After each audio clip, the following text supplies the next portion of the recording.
In this article, we will discuss about employment linked incentive scheme. Employment linked incentive scheme क्या है जिसको government ने recently launch किया है? Why news? The Union Cabinet approved an employment linked incentive scheme with an outlay of rupees 99,446 crore. Recently, union government ने 99,446 करोड़ का एक employment linked incentive scheme launch किया है. The scheme, a promise made in the 2024-25 budget, is aimed at creating employment, particularly in the manufacturing sector. ये जो scheme है ये government ने 2024-25 बजट के अंदर अनाउंस किया था और ये मेनली एम्प्लॉयमेंट क्रिएट करने के लिए एक स्पेशल स्कीम है और स्पेशली मैन्युफैक्चरिंग सेक्टर में इस स्कीम के थ्रू वेरियस टाइप के एम्प्लॉयमेंट जनरेट किए जा सकते हैं. It is a part of the Prime Minister's package of 5 schemes to facilitate employment, such as internship with big companies and measures to improve skill of youth. Employment linked incentive scheme जो है वो prime minister के 5 जो special scheme prime minister के under आती है उसका एक पार्ट है जिसके थ्रू वेरियस टाइप के एम्प्लॉयमेंट जनरेट किए जाते हैं. What are the key provisions? The employment linked incentives scheme incentivizes creation of more than 3.5 crore job over a period of 2 years. Employment linked incentive scheme के under ये target रखा गया है कि अबाउट 3.5 करोड़ जॉब इसके थ्रू क्रिएट की जाएंगे और 2 ईयर का टाइम पीरियड इसके लिए फिक्स किया गया है. Come into operation from August 1, 2025 and ends on July 31, 2027. Employment linked incentive scheme जो अभी अप्रूव किया गया है नेक्स्ट मंथ अगस्त 1 से स्टार्ट होने वाला है और 31 जुलाई 2027 तक कंटिन्यू ये रनिंग में होगा. The Employees Provident Fund Organization EPFO will implement the scheme. इस स्कीम को इम्प्लीमेंट करने के लिए EPFO को रिस्पॉन्सिबिलिटी गिवन की गई है. The manufacturing sector incentivise will be extended to 3rd and 4th years as well.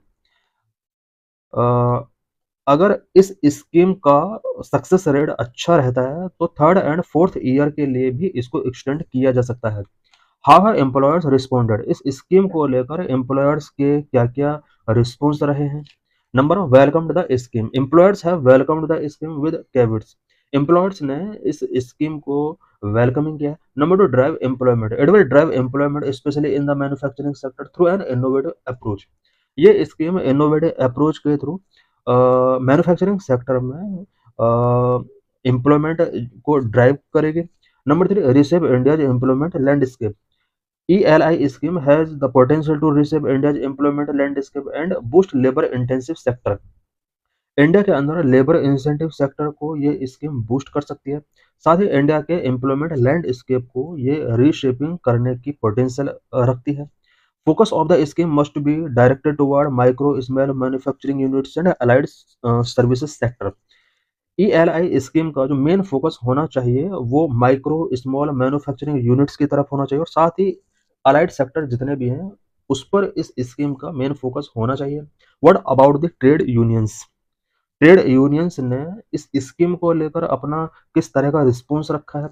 All 10 central trade unions have questioned the scheme.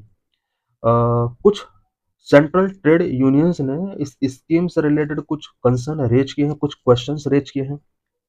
RSS backed Bharatiya Mazdoor Sangh has welcomed the ELI scheme with a rider that the government must expand the social security base and improve the quality of employment.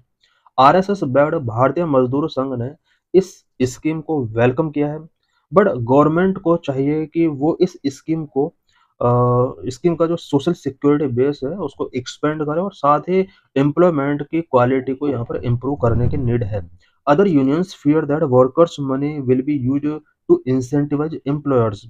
Other unions का जो main fear है वो ये है कि workers के money को employers को इंसेंटिवाइज करने के लिए यूज किया जाएगा. What are some of the concern? इस स्कीम से रिलेटेड कुछ कंसर्न है वो क्या क्या है? There are concern on the role of the EPFO in the scheme. इस स्कीम के अंदर जो EPFO का जो रोल है उससे रिलेटेड कंसर्न है. As EPFO is only a custodian of saving of employees, unions are asking how it can act as an agency to implement the scheme. Various unions का कहना है कि इस स्कीम को इम्प्लीमेंट कराने के लिए ईपीएफओ को जो रिस्पॉन्सिबिलिटी दी गई है, वो रिस्पॉन्सिबिलिटी कैसे गिवन की जा सकती है और ईपीएफओ एक एजेंसी के तौर पर वर्क कैसे कर सकता है। ये कुछ क्वेश्चंस हैं जो वेरियस ऑर्गेनाइजेशंस ने रेज किए हैं। As EPFO is not an agency with the responsibility of creating job, there are demands to create a separate agency to implement the scheme. EPFO कोई एजेंसी नहीं है जिसके लिए जॉब क्रिएट करने की रिस्पॉन्सिबिलिटी दी जाए। इसके लिए लोगों ने डिमांड किया है कि एक सेपरेट एजेंसी होना चाहिए ताकि इस स्कीम को इम्प्लीमेंट कराया जा सके। Industry experts are also questioning why the government is not addressing the slowdown in the economy and not taking steps to improve the purchasing power of workers. Industry experts ने भी इस scheme से related कुछ questions raise किए हैं, specially government के before भी इन्होंने कुछ क्वेश्चंस रेज किए हैं। इन्होंने गवर्नमेंट से के बिफोर क्वेश्चन रखा है कि गवर्नमेंट इकोनॉमी के अंदर जो स्लो डाउन आ रहा है उसको एड्रेस क्यों नहीं करती गवर्नमेंट। इन्होंने कहा है कि गवर्नमेंट को वर्कर्स की परचेजिंग पावर को इम्प्रूव करने के लिए कुछ स्टेप्स टेकिंग करना चाहिए।